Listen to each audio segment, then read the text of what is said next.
cha tuan ze ho lo kal la mi sing ai ruan lo re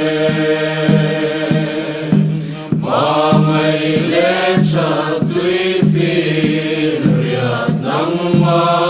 maya se mi sing sualam lo pan hi ama tung ding langi a chung le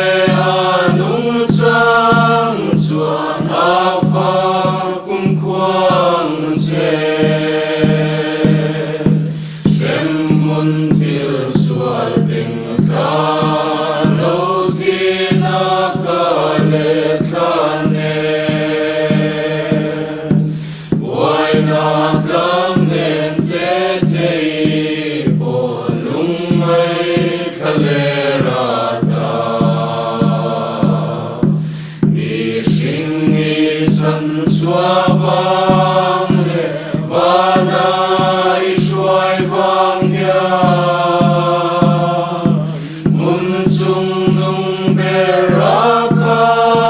te lom na re te lo kha e mi re te eng ti po van lut min mu se la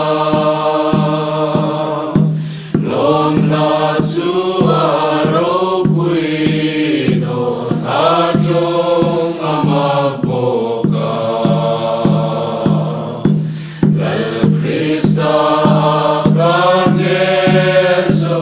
akin